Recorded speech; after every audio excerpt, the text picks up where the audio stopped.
Stanford University.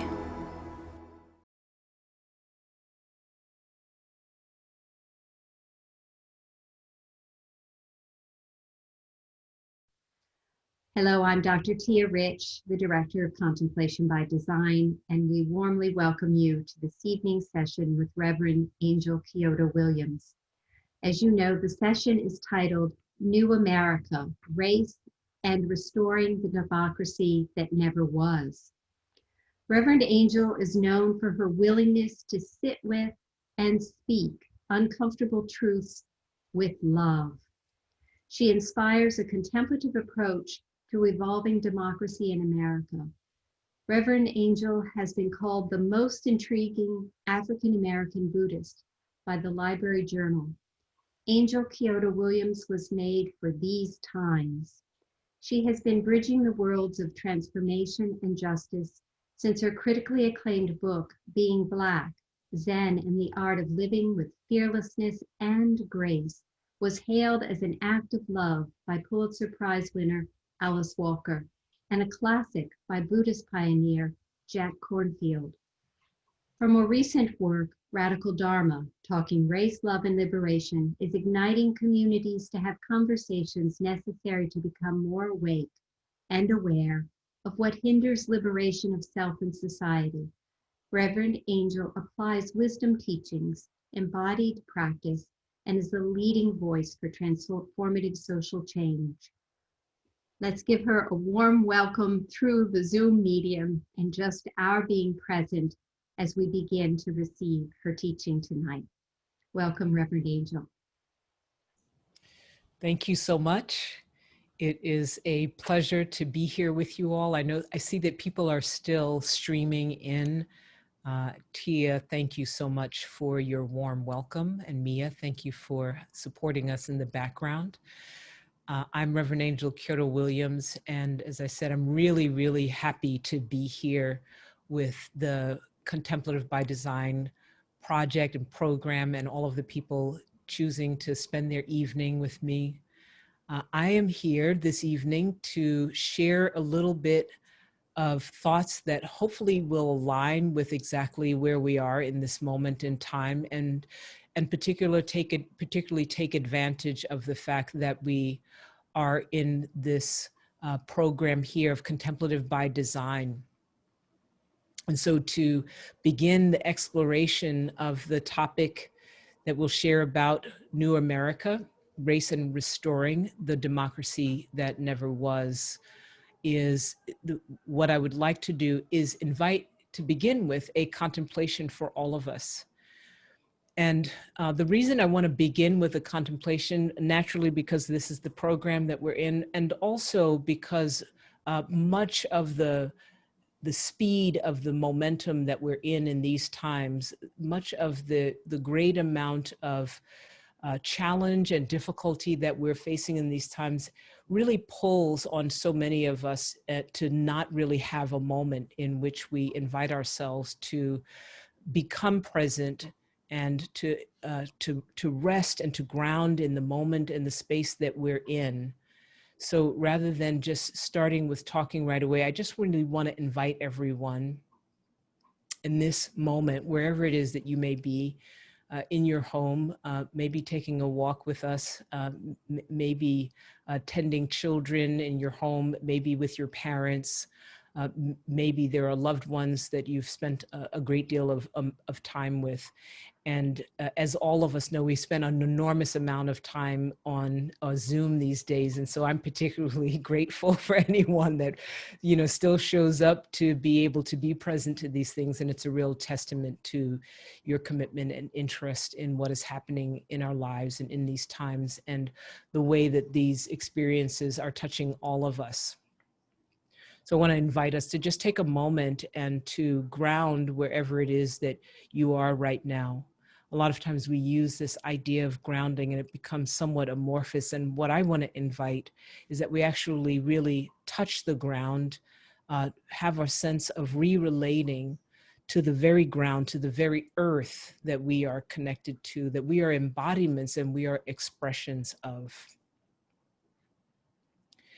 So if you will, to whatever position you may be in, to allow yourself, whether that is standing or sitting or lying, to allow yourself to reconnect with the earth beneath you by extending your own energy downward, allowing your own energy to drop downward, to let the heaviness, any heaviness that may be in your body in this moment and in this time, to just begin to settle, knowing that the earth will be able to hold whatever it is that you're holding. And so allowing the earth to hold you and allowing that sense of having the ground beneath you at this moment provide a sense of certainty of a basic foundation of your own goodness, a basic sense of foundation of your own connection, a basic sense of foundation of your own right to be here, to be present, and your belongingness to the collective whole. And in that moment of allowing yourself to ground and to reconnect with the earth beneath you, to allow the weight, the burden, the speed, the urgency, the momentum of anything that you've been carrying to just settle for this moment. We may indeed have to pick those things up again, but for this time together, we can allow them to simply settle down. And in allowing ourselves to settle down and feeling the ground beneath us, feeling the sense of a foundation beneath us, we can also allow ourselves to draw energy up from the earth and from the ground beneath us. And so in grounding, there's this bi-directional relationship of allowing ourselves to connect, to settle in, but also to draw energy. And to draw energy means to allow ourselves to be enlivened, to choose to bring our whole body present,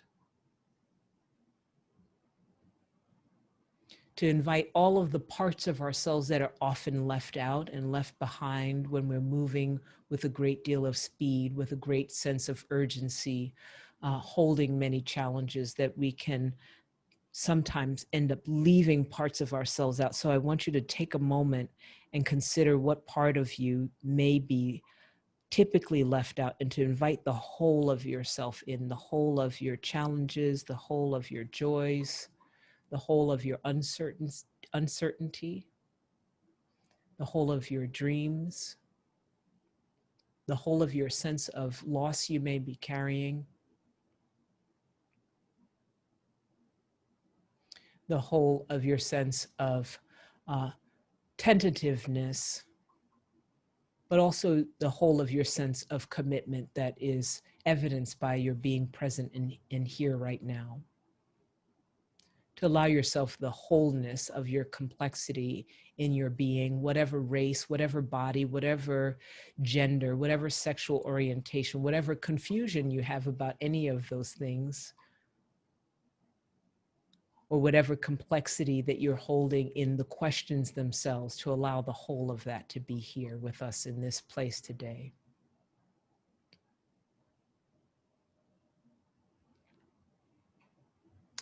And so I invite that wholeness, I invite that sense of returning and retouching the ground as a way in which we come into this conversation, because I would like us to contemplate just a possibility that the way in which the design of the nation that we are all here in this time together in, that maybe some of us are from other nations, but here in this time that we all participate in this nation that we call America, I'd like for us to invite the contemplation that the America that many of us understand, the America that many of us aspire to be a part of, the America that many of us may seem to understand ourselves to be a part of, that same America never was that promise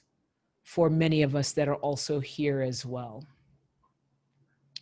And I want to invite the contemplation that that is not an accident, but rather a feature of the system, that's a feature of the design.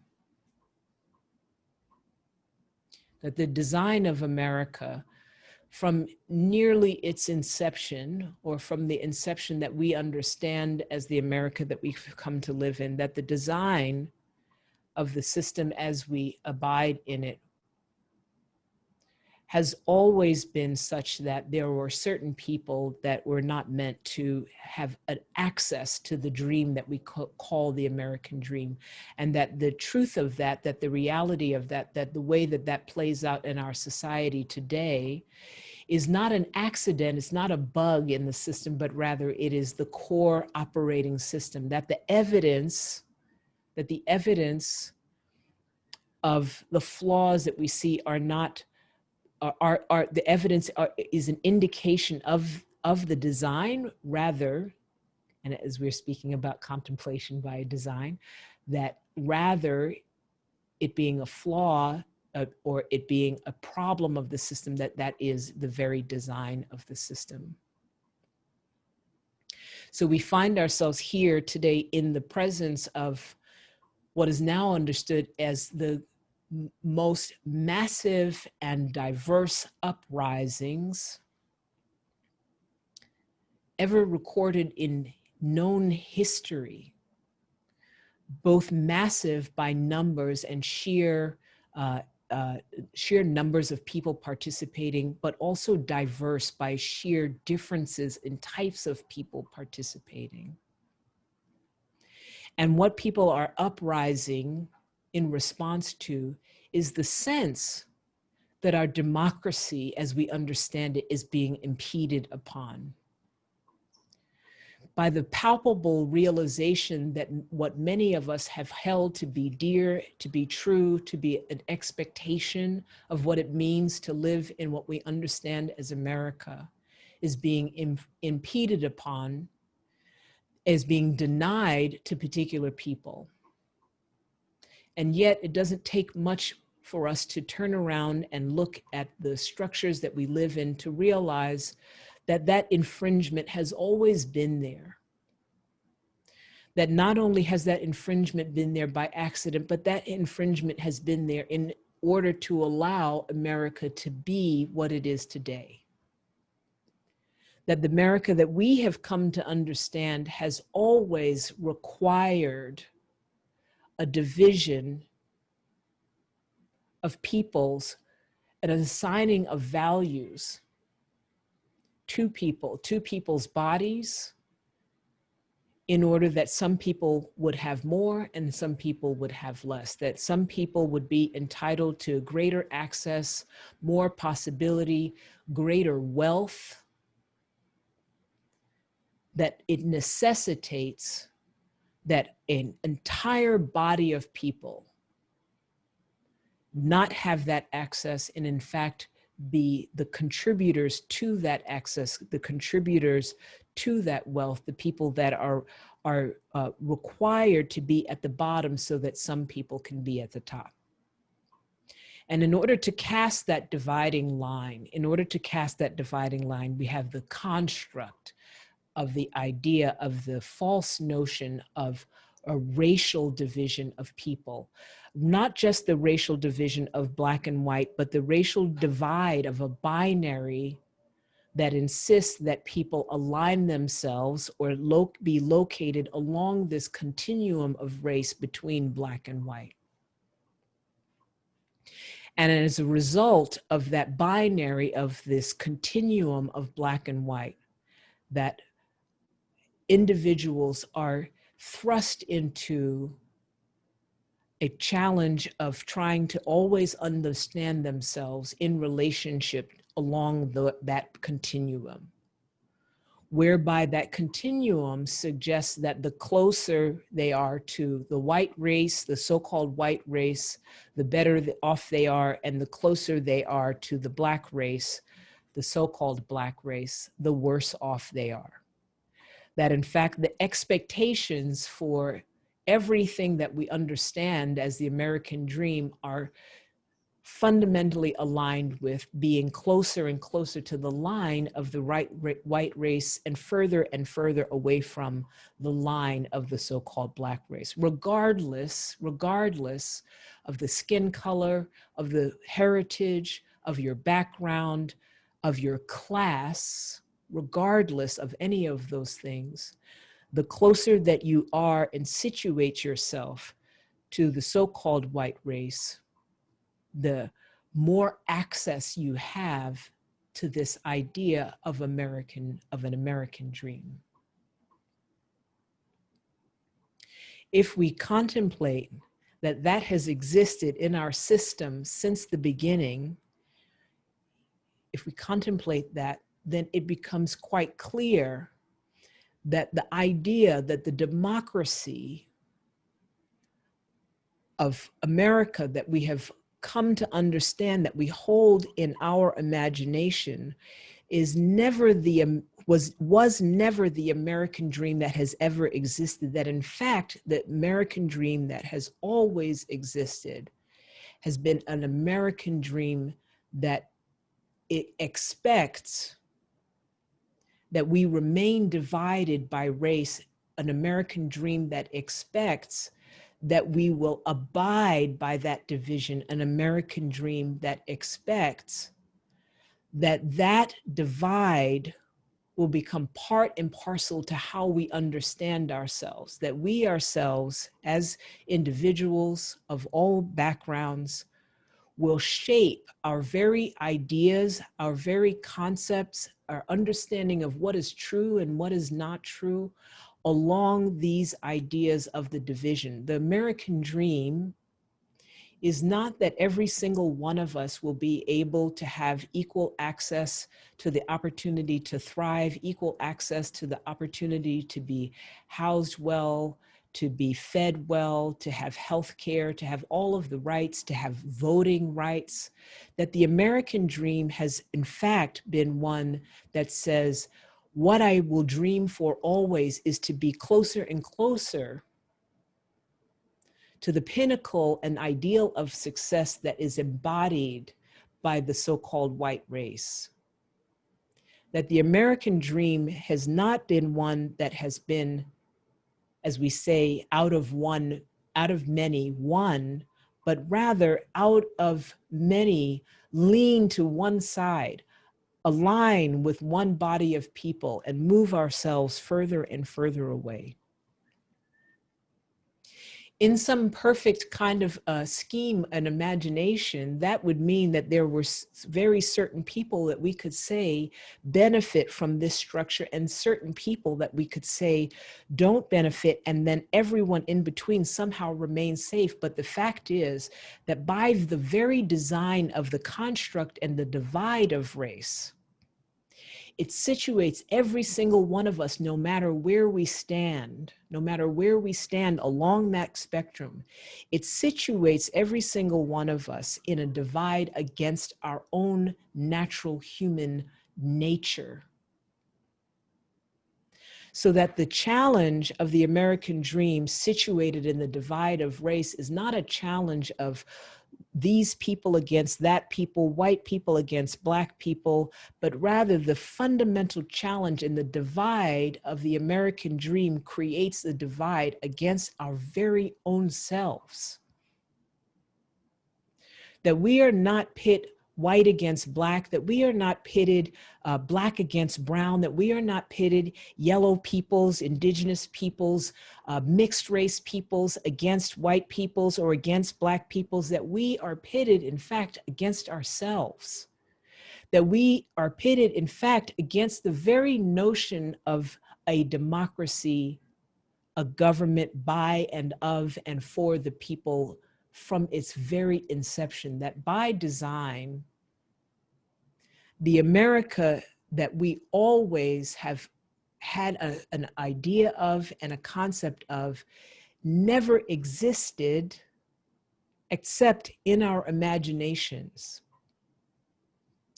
And that therefore the hope and the dream and the possibility of restoring democracy lies not in the idea of trying to uphold the America that we have known, but rather to recreate, to revision, to invite ourselves in the possibility of visioning an America that never was. I call that a new America. You can call it whatever you like. But what it is, what in fact is that invitation? Is the invitation merely returning to a sense of a civil war? I think not.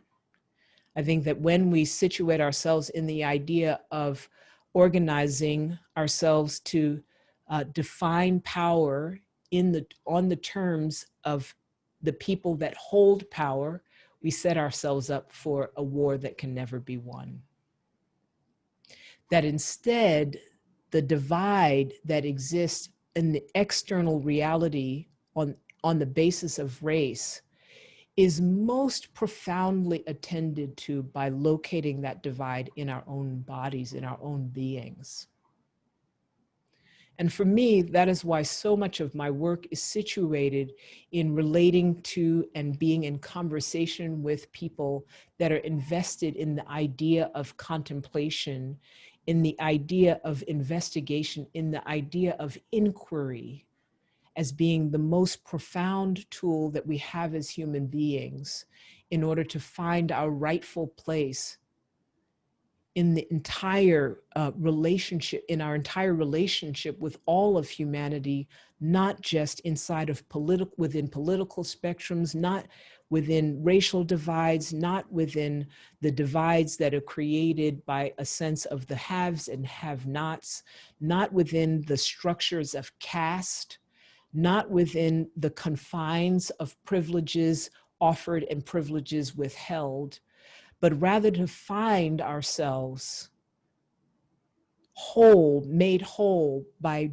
discovering the divides within ourselves, created by structures that would have us be separated from the truth of our relationship with all of humanity.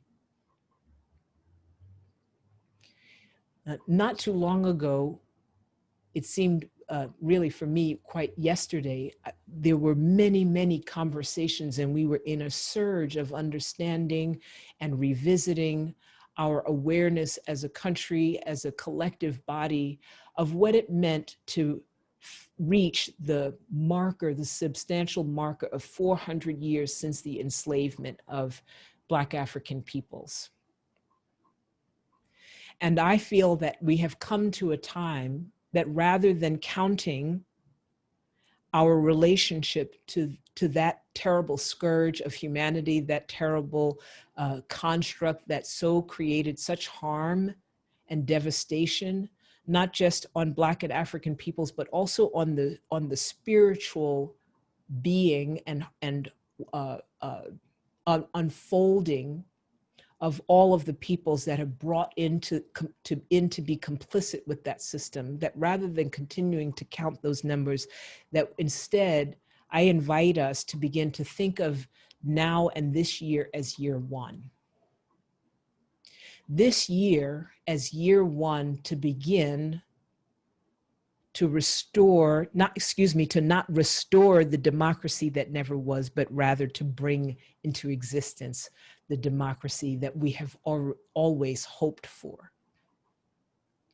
To take our part, to locate ourselves in the great project of establishing an America, of establishing a democracy that doesn't look at peoples that had an idea once upon a time that never included many of us in this space and in this moment and in this place, here in this room, this collective room together, but here also in the collective room of people that have chosen to rise up and to create the greatest pushback ever known throughout humanity to say, this is enough.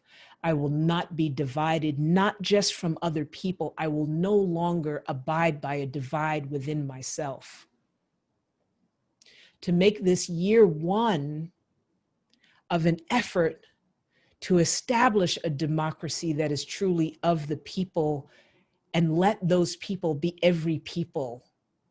Let those people be everybody. Let those people be everyone in all their expressions. Let those people be people of all genders. Let those people be people of all sexual orientations. Let those be people of all races. Let those be people of all classes. Let those be people that are entitled fundamentally to the right to education, to the right to wellness, to the right to care, to the right to compassion, to the right to connection.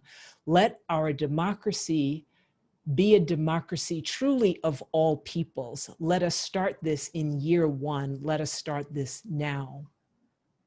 But this is not a contemplation that starts with looking outward. It is a contemplation that starts with turning our attention inward and finding first the divide that doesn't lie outside there somewhere, outside in a false construct, but rather to find the divide that lives in our own hearts, to find the divide that lives right here. When we divide a part of ourselves and we leave a part of ourselves behind in order to enter into systems that suggest that if you want to thrive, if you want to belong, that you have to leave some part of you behind.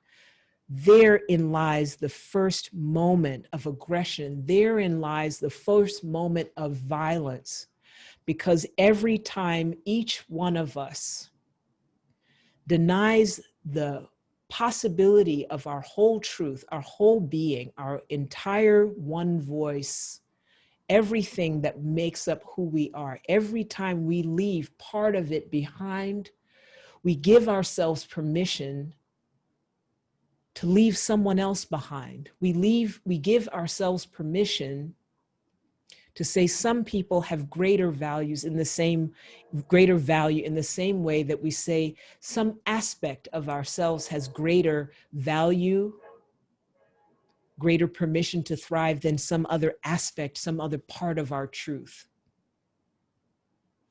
So the divide is closed not first and foremost by going and finding it somewhere else, but first and foremost by finding it within ourselves.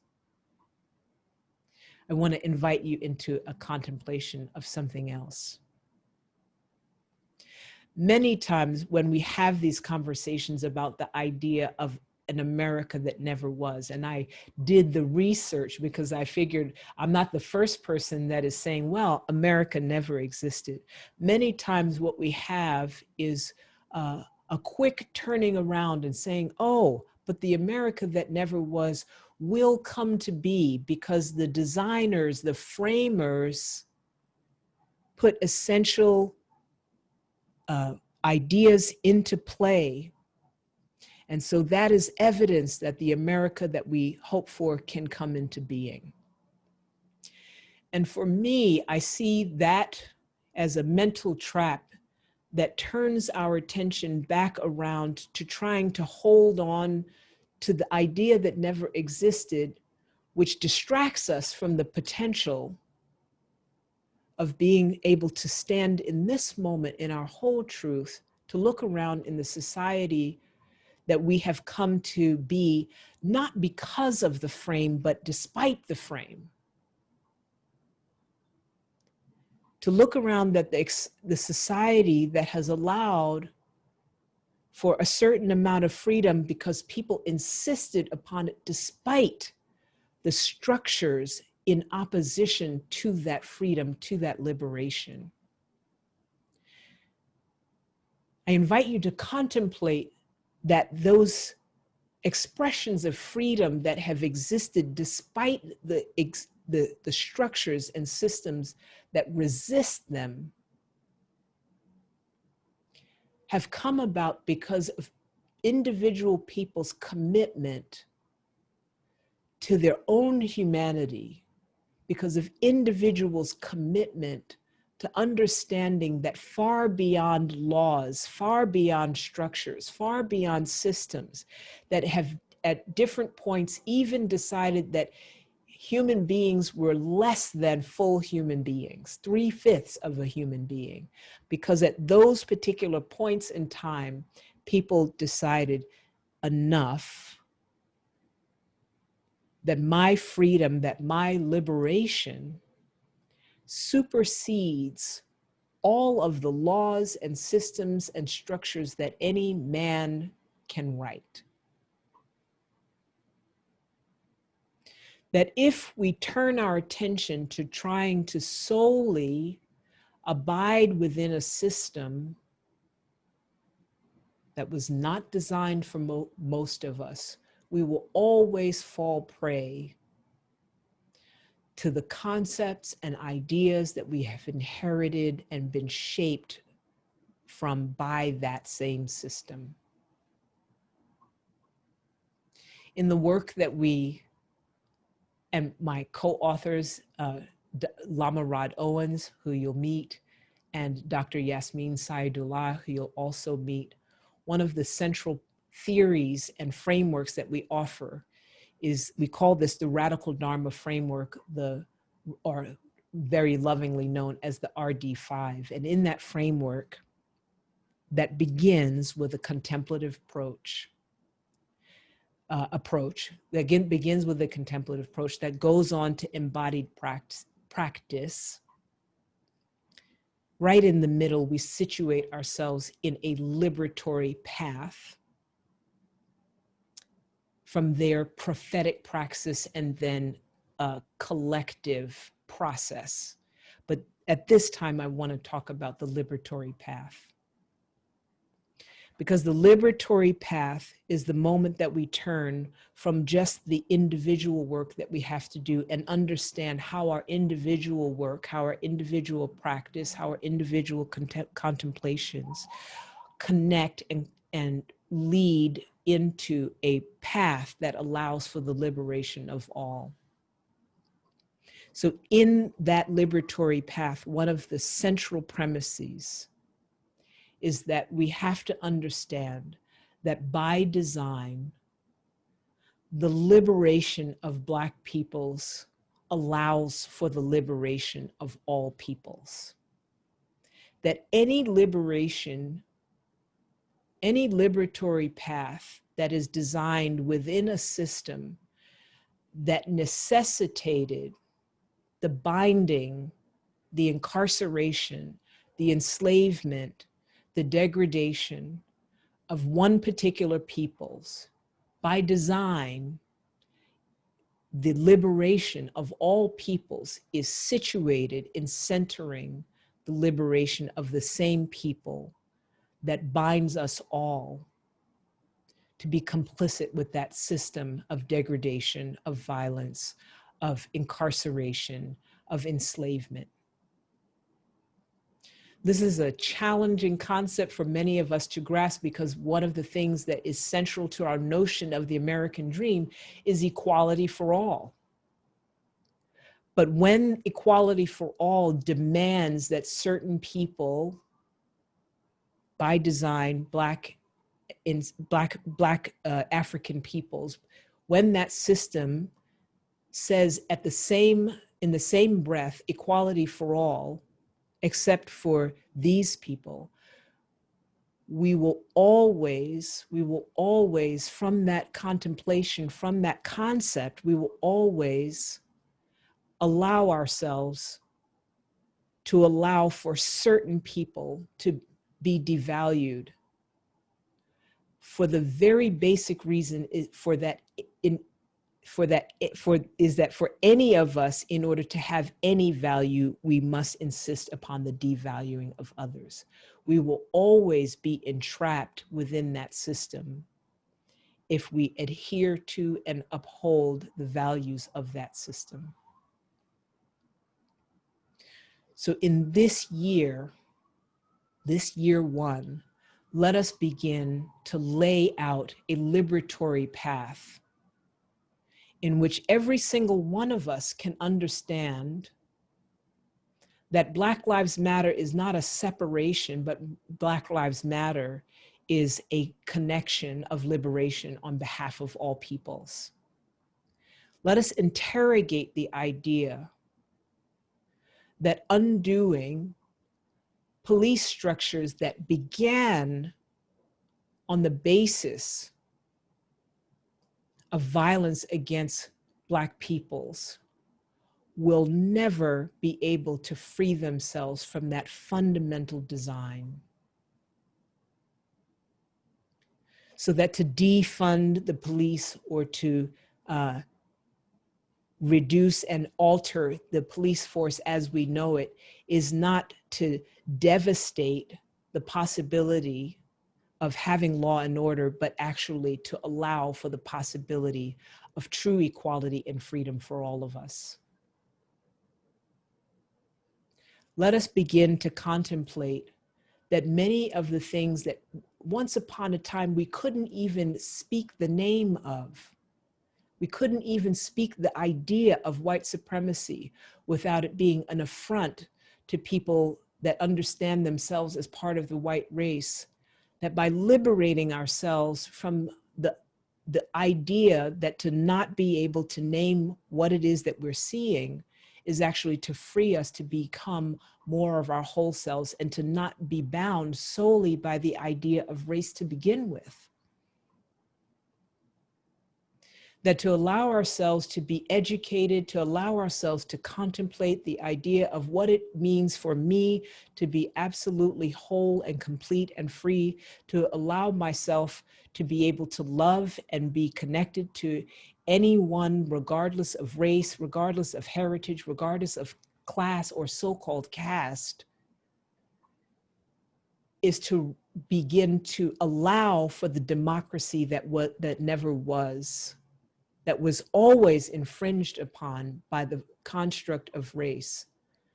And so only by contemplating race, only by investigating, only by inquiring, only by setting a path of liberation that frees the very people that binds me to the idea of race to begin with, is a path that allows every single one of us to be free. It was not very long ago that I had a very dear friend, and an avowed anti-racist white man, an avowed socialist and social democracy, a believer in social democracy, a feminist in his very, very strong ways, said to me at that time, well, you know, you can say just about anything, but you can't mention the words white supremacy to white people. If you mention the words white supremacy to white people, then they'll absolutely fall apart. That was merely 5 years ago. And here we are today having an ongoing conversation and an increasingly rigorous and vigorous conversation that allows us to begin to understand how every single one of us have been called in to be complicit in the cause of white supremacy. If we are to continue the path of establishing the possibility of a democracy for all of us, we will continue down the path of not allowing any part of the system, any part of the structure to go unnamed, uninvestigated. Any part of the system and the structures, both outside and also within us. And part of the fundamental way that we can do that is to no longer take personally the inquiry into race, to no longer understand the way in which we are part of and understand ourselves relating to race, to understand that as an individual project, but rather to understand it as what it is. It has always been a collective project that collectively binds us, and therefore by not taking it personally, while choosing to do our private work, to not take it personally, is to give us a path to really truly see the design of the system is working exactly as it was meant to.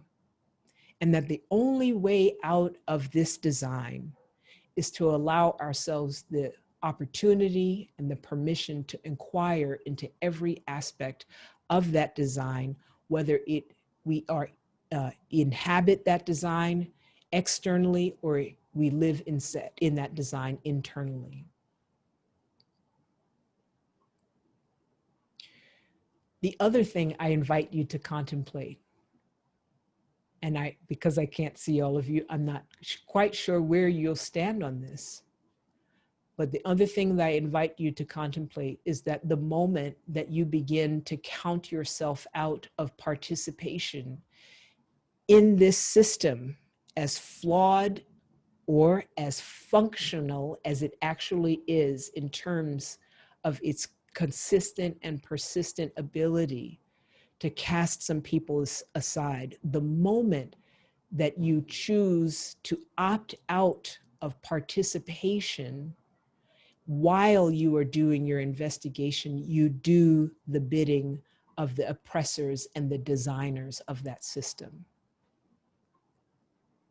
For me, holding these truths is very consistent with the Buddhist concept of the so-called two truths of the absolute and the relative. The absolute suggests that race does not exist, that it is a false construct and a false reality, that every single one of us have been in somewhere in our lives induced into participating in and to believing, and that in one particular way we have to understand that the system as we inhabit it is falsely constructed. But simultaneously, we also have to abide by the relative reality that that construct has very real, very material implications that impact every single one of us. That false construct, that in a very absolute way we can see is a false narrative, that it doesn't really exist, that it doesn't hold any solidity, that it has relative impact on real people in their real lives, on real bodies in very specific ways that burden Black peoples and all peoples along the lines of the spectrum of the construct of race in very particular ways. It degrades our humanity. It degrades our opportunity to thrive. It suggests that, in fact, our democracy in the way that we have understood it never existed. So to hold these true truths is to suggest that we are not made solely of a material reality, that we exist as beings that inhabit a greater reality. I would call that spiritual, you may call it something else, that demands that we not define ourselves solely by material realities, but from that place of investigation and understanding ourselves as transcendent of material realities, that we step in with our full heart, with our full intention, with our full commitment to assure that in that relative experience, that in our relative experience, every single human being have restored to them their right to be connected as one body, one humanity. That's a very, very tall order for many of us to hold both of those things and have both of those things be true at the same time. But it is what this moment demands of us, to understand that the crisis that we are experiencing collectively right now is a crisis that goes beyond race, it goes beyond politics, it goes beyond a pandemic, it goes beyond economics. It is a spiritual crisis that cuts to the very core of what it means to be human, what it means to be connected, what it means to belong to the great human family. And simultaneously, that every single one of us has a call, has a responsibility to do the analysis, to do the investigation, to understand our history, where we come from, what it is that we have all been induced into participating in, so that each and every single one of us can contribute to forming the liberatory path that allows every single one of us to be and become the democracy that never was. To allow this to be year one of not restoring a democracy, but establishing one. To not fixing a system, but rather to create a system that allows for the possibility for every single one of us to belong, to be whole, to be true, to be connected. Our America is a new America. It demands our participation. It also demands our divorce from the naive idea that the American dream that many of us hold in our minds and hold in our hearts and are affronted by the idea that is being assailed never existed. That the American dream that so many of us have shed blood for, and I'm sure will continue to shed many tears for, exists not in the past, but in the future, in our own actions, in the way that we choose to show up in the world, by our voice, by our vote, by our continued interrogation and investigation of the divides that live within us. That only through that path, the path of contemplation, the path of inquiry, the path of commitment to our singular, unique connection, belonging to the whole of humanity, our singular, unique commitment to the wholeness of each of us as individuals, can we ever see the collective path of liberation unfold before us? Can we ever see the possibility of a new America that holds the democracy that we are entitled to, that we expect, that we hold dear, to ever be able to unfold? Let this be year one of tearing down those obstacles to our individual and our collective freedom. Let us all start this together. Let us all start right now. Thank you so much for your time. Thank you so much for your presence. Thank you so much for having me with you here today.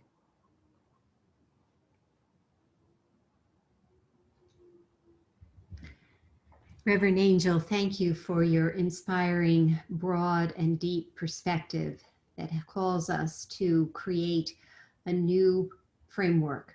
And the first question that I'll put forth, and while we invite people to type questions into the Q&A, is, are there any individuals currently working in collaboration with you and this insight to provide a founding framework for day one and the new America and the actual description and design, and where might that work be occurring that the participants tonight could become aware of that? All right, thank you for that question. So the work that we have been committed to in the work of Radical Dharma is a work of understanding that as human beings, we are in process and we are a process. And as a result of that, we have a lot of momentum in our belief, in our aspiration, and in holding on to the idea of the America that didn't exist. And so the beginning of our work is actually to disarm ourselves so that we can have the space and the opportunity to think in a new way. Many of the ideas, myself included, the ideas that we have about what is possible that what we would even allow, that the words that we speak are all the result of the shaping of concepts, of ideas, of the ways that we think, of the ways that we move through the world. Our sense of limitations and possibilities are all inherited from the system that we have all emerged from within. So in the work of radical Dharma, we think that the first work that we have to do is actually to disarm ourselves. And so I invite people to learn more about the work of radical Dharma. You're going to get to hear through the course of the summit and the time that we have together from my colleagues and dear kin, Lama Rod, and also Dr. Yasmin, and particularly on Saturday with Dr. Yasmin really laying out that framework. There are many people that are diving deeply into the idea, of course, which many of us have heard, of decolonization and also of reparations and trying to repair the harm that has been done to many peoples, particularly Black peoples and Indigenous peoples. If we don't do the work of disarming first, I'm going to be really clear about this. If we don't do the work of disarming first, all of the ideas that we fabricate, all of the concepts that we come up with will all be structured by what we have learned and what we understand. So it is the work of disarming, the spiritual work of disarming and doing our own internal work of coming to understand how these ideas and concepts live within us.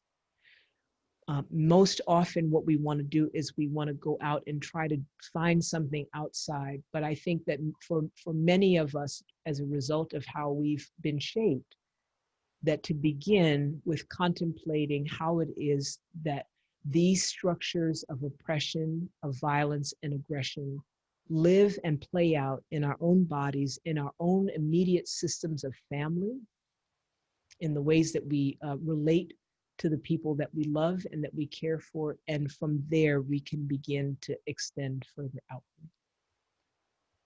Thank you. I would like to offer up a very heartfelt question that was sent just before the webinar began, and I'll read it.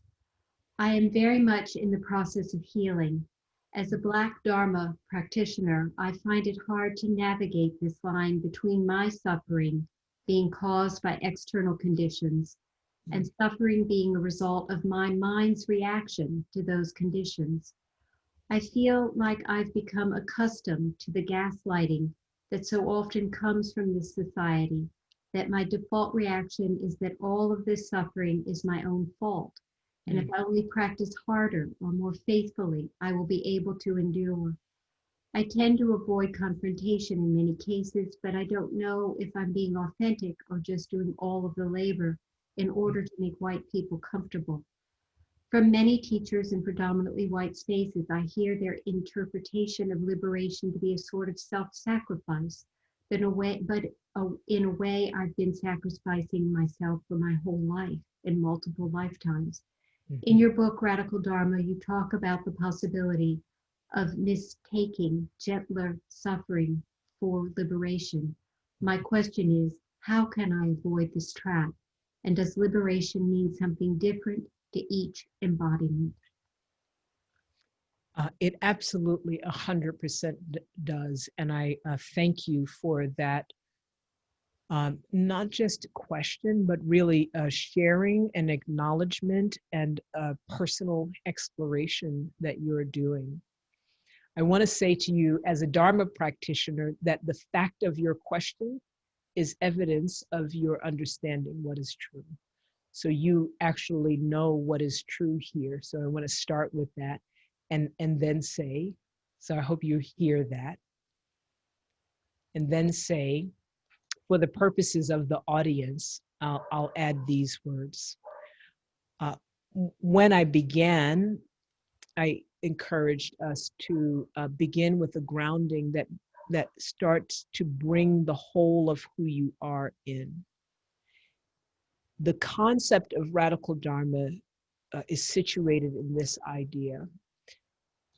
A whole truth requires that we navigate our individual, specific, and collective truth in dynamic tension with the individual, specific truth of other peoples, as well as the universal truths. So radical means whole or complete, the root word being radix, and Dharma is truth, but it is an array of kinds of truth. So to say radical Dharma is to say that we always have to be in this dynamic, co-arising relationship with the so-called truth, that it's not static, it's not a capital T truth that just remains still and we can capture it. And as a result of that, no one can capture that truth for us. Only each one of us can apprehend our own truth. And for far too often, many of the people that have had their the opportunity to sit on the Dharma seat have done so having not disarmed themselves from ideas and ideals of white supremacy. And as a result of that, they have corrupted their own understanding of what it means to seek and to have access to liberation. I want to say, for me, I have come to understand, and I offer this to white-bodied Dharma teachers to actually understand that your role in supporting people that are not, particularly that are not white-bodied, is inhibited by your lack of investigation into how white supremacy is intertwined with your understanding of the Dharma.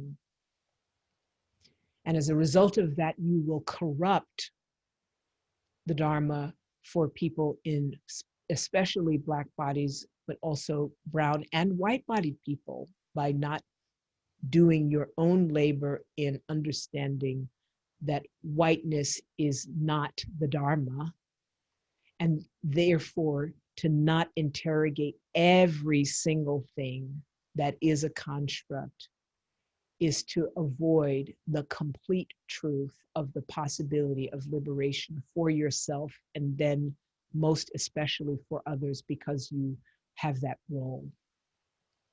So to the person that asked the question, your role is to abide by what you intuitively are coming to understand that is evidenced by your question. Your role is to follow the path of your liberation, not someone else's teaching of the Dharma. And that means that there will be times where you will stumble and you will get it quote unquote wrong, but that is your path to unfold. You are entitled to unfold that path. But I will tell you, any Dharma that requires you to leave a part of yourself out is not a complete Dharma. Any Dharma teaching that requires you to disavow yourself, to cut part of yourself off, to sacrifice part of who you are. We make sacrifices, but we don't sacrifice ourselves. So any Dharma that is expressed to you that requires you sacrifice yourself is a Dharma that is not complete, it is a Dharma that is not whole, and it is a Dharma that is not yours.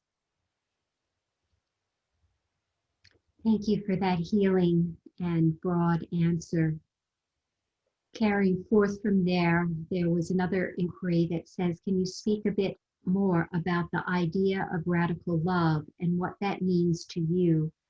I hear that you have been speaking about that, but maybe to just organize it in response to this specific question and the phrasing of radical love. Well, similarly, the notion of radical love is a complete and whole love. And many people, I'm going to take that a different direction, because, you might just go like, oh, we should just love everyone. And of course we should. But I want to say that for many of us, the notion of a complete and radical love is actually about making sure that that love includes yourself, is actually about making sure that your own sense of fundamental okayness with yourself, a sense of self-security is the root of all love that is possible for you. Many of us go out and we seek love someplace else. We're figuring out how to love someone else in the way that they are. And I'll give you a little hint that our inability to hold someone else that is far from us, or maybe even near to us, our inability to hold someone in love has to do with the ways in which we're not holding love for ourselves. I'm not talking about a romantic love. I'm not talking about a love that is about proximity, that we have to bring those people into our homes, that we have to agree with them, that we have to think what they're doing is okay, that we have to not resist and push back against behavior that is harmful, that is destructive to people. We can both love people that are different, that we disagree with, that do harm, and push back against them, and align ourselves in ways that is about checking the behaviors, pushing back against the behaviors, but also holding those people accountable for their behaviors while holding them in love. But the inability to hold a sense of even possibly loving those people has to do with a lack of grounding in confidence in yourself. That we fear that we'll lose ourselves to people if we allow love, if we allow the vulnerability that it takes to hold other people in love. It has to do with our own holding out of love from ourselves. So in this society, maybe it's different in another society, what I have come to deeply understand is that the key to our ability to love has to do with our ability to self-love.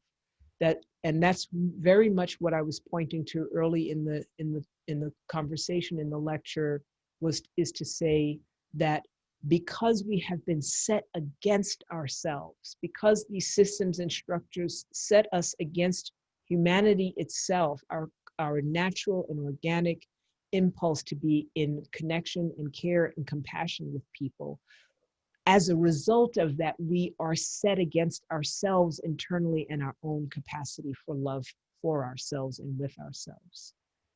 So if you want to be in love, in radical love with others, I invite you to do the deep work of being in radical love with yourself. We have a question that asks for some guidance about practices that would help an individual to step into that radical love for themselves. And you've spoken about embodiment. Perhaps this would be a time to illuminate that more for those who are not familiar with your rich teachings in that arena.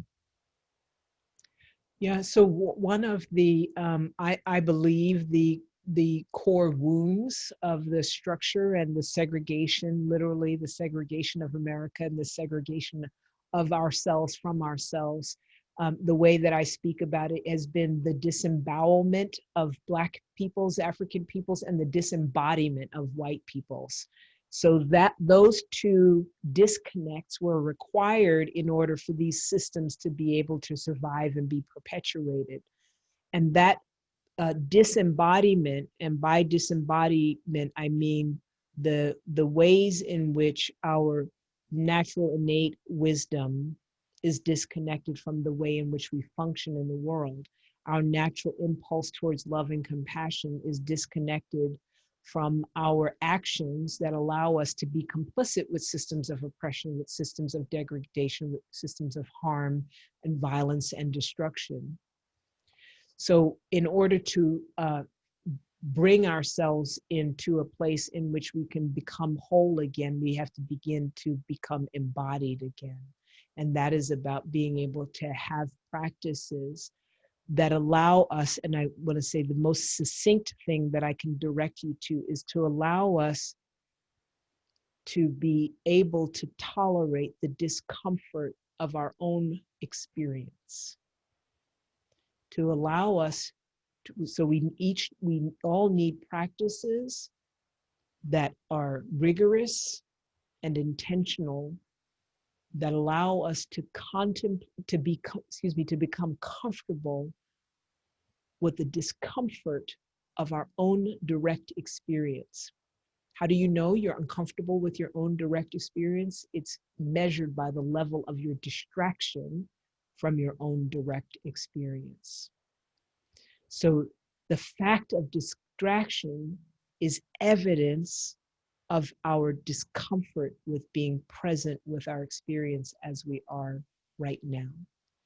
So deep practices of contemplation that are embodied, that bring us back to our bodies. So contemplation that doesn't just live up in our head, but actually allows us to be in direct relationship with the sensations, not the storylines, but the sensations and the feelings, and I mean by body, I mean the feeling, not how we feel, not the emotional how we feel about something, but actually what emotion is made up of, the where emotion lives in our bodies, how it settles in our bodies, how it it situates itself in our bodies. By developing a practice of being able to come back over and over again to our direct experience, rather than getting caught up in story, in fantasy, in spinning around in the past and projecting ourselves into the future, we become reconnected to our bodies. And from there, my experience has been then the disconnect of our society becomes intolerable, because the wisdom of the body will experience it as intolerable. And the only way we're able to tolerate it is because we're disconnected. Those of us that are connected to our body and the structures of society demands that we inhabit that disconnection, do so as a result of the suggestion and the actualization of violence against our bodies. So we are incarcerated within our own bodies and forced to abide by intolerable realities under the threat of violence and death. When enough of us are no longer able to tolerate the disconnect in our bodies, we will no longer tolerate the disconnect in society, and society will have to change.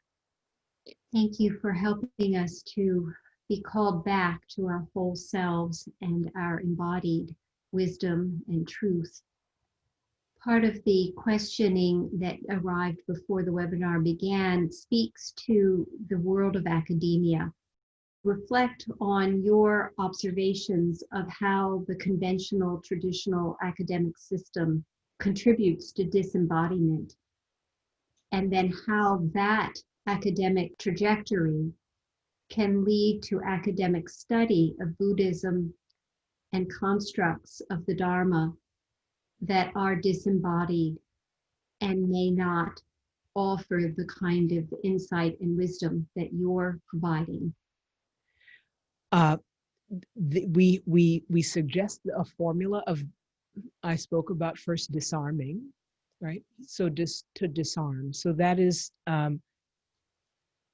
if we act too quickly, and this is for those of us that are impatient, this is slightly annoying. If we act too quickly, and we've seen that, right, in many situations, if we act too quickly, we will only express the that which the system that we have emerged in demands of us and limits our conceptualization by, right? So if we don't disarm, if we don't do the labor of actually understanding like how that lives within us, like how those disruptive systems, those systems of violence and aggression lives within us, then we will conceptualize new ways, so-called new ways of being that are actually old ways of being. And we see that in the form of the very problematic and regressive ways in which even in so-called progressive circles, we turn on each other and kind of, chew each other up. People are striving to be more woke than the next. So it's the same kind of like climbing and caste system and class system of like who's on top. And so you can see that we are actually recapitulating the same systems, even inside of the communities and groups in which we are trying to dismantle these systems. We'll just recreate it. The second step we talk about it is then we have to disarm, and then we begin to disrupt.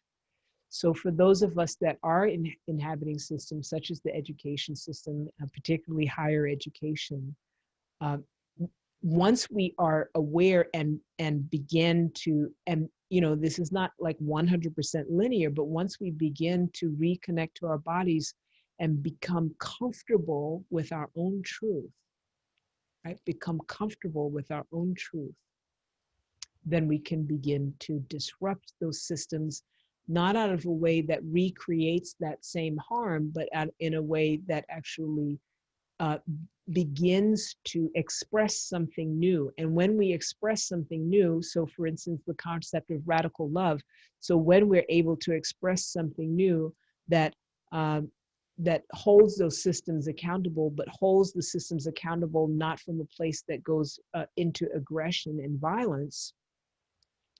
And I'm using violence in the sense of like where the intention lies, right? There may be harm, right? We may cause harm because when systems are pushed back against, right? People's feelings will be hurt. Like those kinds of things will happen. We can't actually avoid, as human beings, coming into conflict with each other and not causing harm with harm, right? Like hurt, excuse me. I like to say hurt. So we will cause hurt, but we endeavor to not cause harm, right? So hurt is about the ways we conflict with each other. Harm is about the intention, right, to undermine the humanity of other people's. So if we can distinguish that, and we distinguish that by being able to be a commitment in our own truth to dismantling systems of domination, when we ourselves are no longer committed and induced into participating in domination, the way that we will disrupt those systems will be completely different.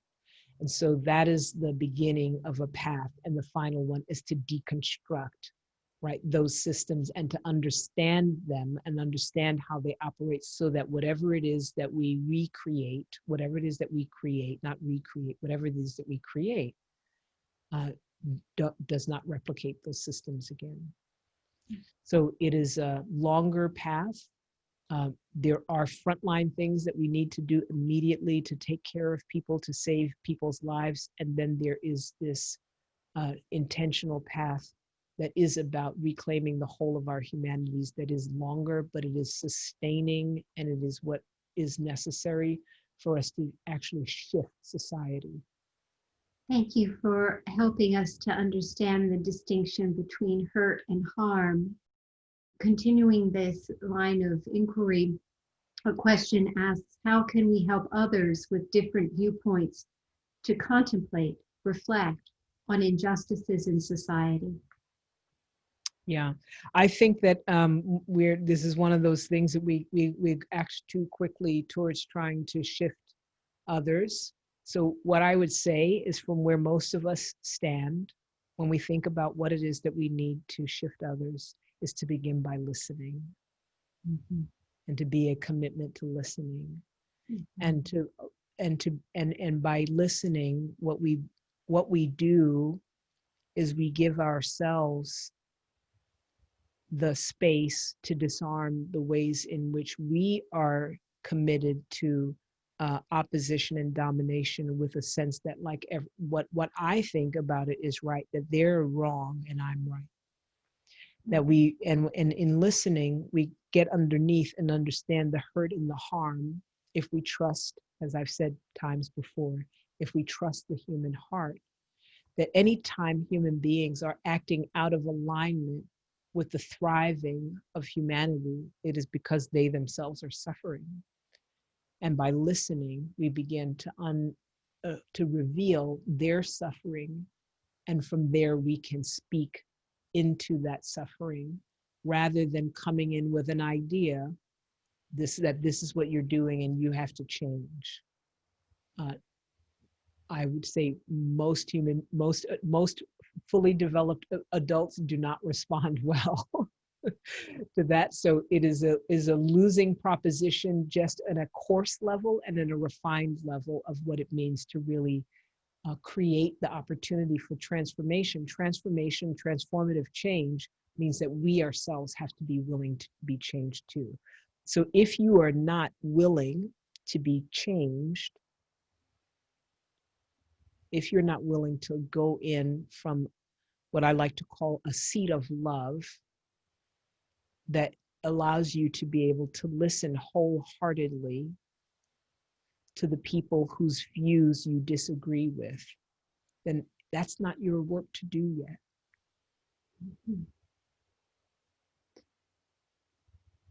We have an individual who has offered a documentary titled 13th by Ava DuVernay.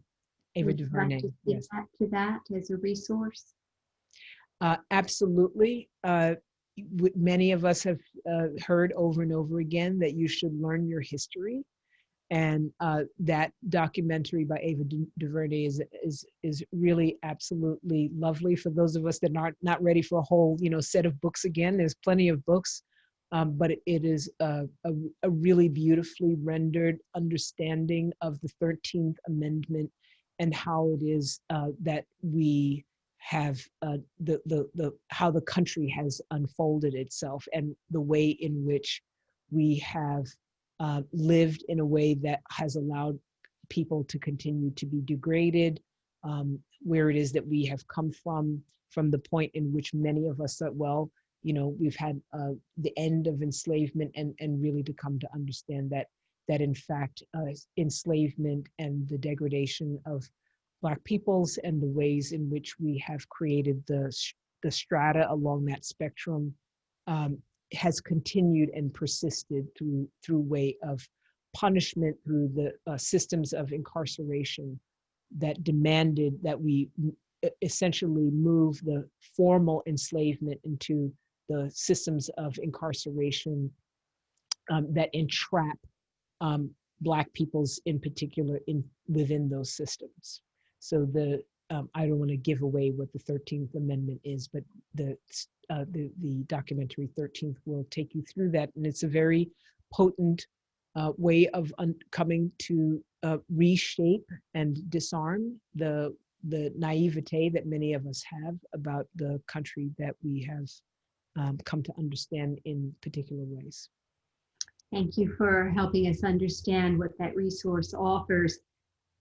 We'd like to move now to another question that speaks to the fact that the book Radical Dharma, as you wrote in the book, was really published in advance of our last presidential election. And now that we're on the eve of the next one, what if you were at the presses and about to release the book right now, would you say you would add as an additional chapter or amplify in the existing book just to help carry that voice of the book into this moment? Yeah, thank you for asking. That's a great and creative question. I have spent the last 4 years basically doing that. And it is the talk that I gave, is to really have ourselves situated in an understanding of the practice and effort and labor that is ours to do in order to establish a new America. Well, we'll be happy to send you the transcript, and I'm sure you have it. And when you have to publish the next set of printed books, you can add that chapter. Yeah, and in fact, New America is my way of talking about how to, I would say, operationalize on a national level the concepts of radical Dharma that were spoken to in terms of one's individual understanding. So New America is a way of understanding. How does that begin to function collectively, right? What does that look like in the realm of our political reality, our governmental reality, and that is the all of the things that I've been saying to everyone here. We need to. I want to just say, one of the things that's been so dismaying for me is to live in this kind of Groundhog Day experience of our media that returns us to this infantilized view of we can't believe that this is happening. Mm-hmm. And how many years do we need to believe that this is happening? Mm-hmm. Mm-hmm. How many people need to die for us to believe what is happening? Mm-hmm. How many people need to lose their lives? How many people need to have fire hoses on them? How many people need to suffer for us to stop clutching our pearls and being surprised by the behavior of a narcissist that is not the actions of one single man, but rather the support of an enormous system of people that allow these things to happen? Mm-hmm. Mm-hmm. What is it going to take for us to stop having our attention diverted by the antics of some single person, and not look at the system behind it? And I say this regardless of what it is that's happening. Sometimes it happens with the Me Too movement. We turn all of our attention to justice against one person rather than looking at the system of rape culture and misogyny that allows the Me Too, the experiences that degrade women to happen, that look at the media and the way that women are portrayed and held in the media. So that would be the thing I would focus on, is let us begin to become full adults that choose to see clearly what is in front of us, to be able to tolerate the discomfort of reality as it is, so that we can move forward and to begin to create something anew. Thank you. And I'd like to invite you, if you wish, to speak about your Liberated Life Network and the No Big Deal Sit, and anything that you feel is an invitation you would like to extend. Right, thank you. I very much appreciate that. This transformation that we hunger for lives in our bodies, and we must show up to practice in order to deconstruct, to disarm, to disrupt, to deconstruct the habits of violence, oppression, and domination and aggression that live in our bodies. We owe this not to Black people. We owe this not to other people. We owe this not to the people that are doing some harm. We owe this to ourselves. We owe this to our particular individual liberation, the desire to become whole. There is nothing wrong for yearning for your own liberation and acting upon your own impulse for liberation. That said, we have created what we call the Liberated Life Network as a place in which many people, we're 3,000 plus now, come together to have exactly these kinds of conversations, and also to be in practice with each other. One primary way in which we're in practice with each other is a sit that happens most mornings to someone's inquiry about the way in which Buddhism has developed particular patterns that embody whiteness culture. And when I speak about whiteness, I'm not talking about white people. I'm talking about culture, the cultural phenomena of whiteness that maintains and upholds white supremacy, mostly implicitly, right? Not explicitly.